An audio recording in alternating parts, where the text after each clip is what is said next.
what happens if we find there are friends or people around us who are depressed, who are losing their mental balance at the moment? And what should we do? How should we respond to that? What can we do to help them? I'll ask this to Monisha, and then I'll ask this to Geshe, and we will conclude with that. Okay. Yeah, I think that when you see someone who is suffering, refer them to someone who's able, who's professionally able to help them, to speak to them. One is if you see a family member and you find a parent who is really, with children, the symptoms of isolation and grief and it will differ. Children may have more stomach aches, headaches. Young kids, teenagers may isolate themselves on their own. They have a lot of video chats, etc. May become a little bit more defiant, and all kinds of other things that we see. In adults, it may be different, fighting between couples, and you see that happening. Refer them for treatment, refer them for help, ask them to talk to someone, talk to them first, but don't try to address that, don't take on something that you may not be, that'll affect your own mind, in a sense, right? This is because in our line of work, we use our mind to help another person find balance in their mind. If our mind is not able to process what is happening outside us and being able to listen, then we create another issue. It's not going to help with this thing. So that's why it's better to see someone who is trained, who can look at the signs, see what is causing the depression, the anxiety, the somatic symptoms, the strife, and find solutions and help them in a more, what I call, in a more crisis management situation, which is different from long-term work, which I think Ishla is absolutely right. Long-term work is very different, starting from childhood, etc., how we build those.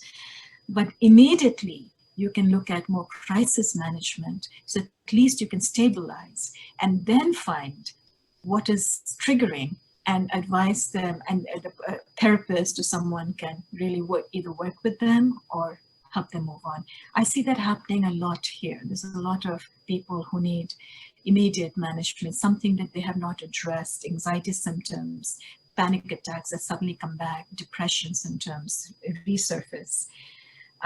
So keeping in mind that it doesn't have to be long-term treatment, but crisis management is a very helpful way of helping someone see that this is something they can attend to, and they don't have to have it for the rest of their life. People get afraid of thinking of a lifetime kind of thing. No, it isn't. It's about really seeing what's going on and finding a way to balance themselves again.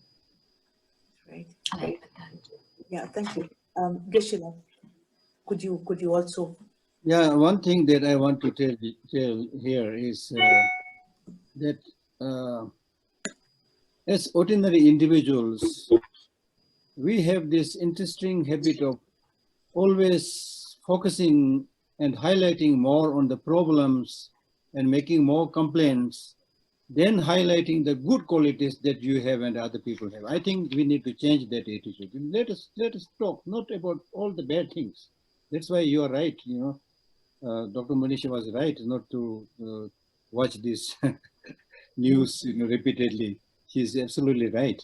You see, so therefore, what is important in life is think about all the good things that you have. Similarly, all the good things that other people have. Focus more on that.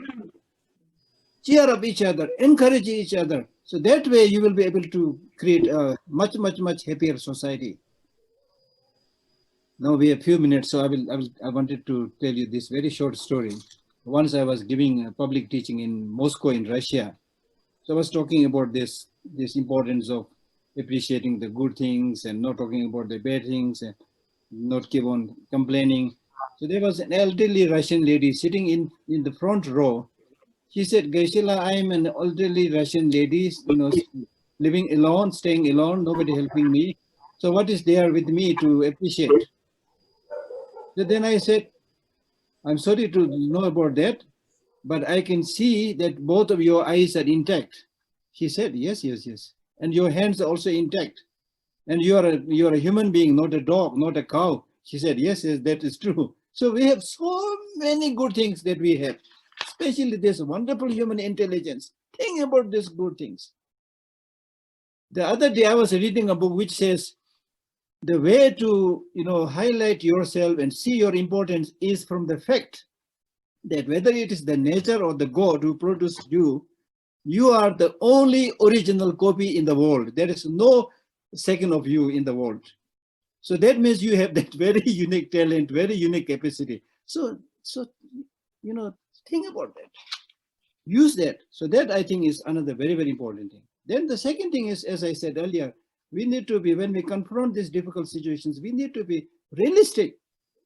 As Dr. Manish also mentioned, that we cannot hope to solve all the problems, right? So therefore, the great Buddhist teacher of the 8th century, Shantideva, he said, if it is something you can change, don't worry, because you can change. The change may be through you or through the help of some professionals, as Dr. Manisha, recommended. If it is something you can change, even if it is difficult, don't worry, because you can change it. If it is not possible to change it, no use worrying. By worrying, you can't change it. Do something else. Such a wonderful wisdom. Many a times we just waste our time thinking about things where we can't do anything. So therefore, it is important to make a distinction between worry and concern. Concern is you take responsibility. Worry is just you are wasting time on things that you can't do anything. So therefore, this is very important. Then at the end of the day, I really wouldn't wanted to mention this one. When you try to help anybody, your motivation must be good. Motivation must be pure. And then realistic. As somebody truly said, that if your motivation is good, if you have this genuine love, then love is a quality which the blind can see and the deaf can hear. It's really magic if you have that genuine love. And if you have that genuine love, and if you're realistic, then to a great extent, you will be able to deal with many of your problems and problems of others. But if you don't have this internal quality and only have that professional knowledge, which I very much appreciate, then just like we are seeing, for example, in America and many places, the nurses and the doctors, they're suffering from compassion fatigue. They are professionals, but they don't have many of these internal qualities. So, and forgive me to say this, they don't have this. So therefore, they are suffering from this work fatigue or compassion fatigue or whatever you call it. I compared, when I heard about this people suffering from compassion fatigue and things like that, I compared it with the mother anywhere in the world, illiterate mother, uneducated mother, educated mother. Majority of these mothers don't suffer from compassion fatigue. They don't have any of this professional training, but what they have is genuine love for their children. And I've seen mother whose child may be like ugly and not so good looking, but mother, the showers, all the praises to our child, that my child started walking, my child started speaking, my child started laughing, She highlights all these wonderful things. And love, of course, as we say, is in the eye of the beholder. Absolutely true. If we are able to develop this one quality, like love and compassion, with a realistic, approach, that means seeing the reality, because there can be things you can't solve. There can be things you can't do. There can be things you can do, you see. So then you will have no problem. Otherwise, as Dr. Manisha clearly mentioned, that in the name of helping somebody, you might get stuck there, you see. It's not easy. So therefore, you need to really develop this internal resources to be able to help others.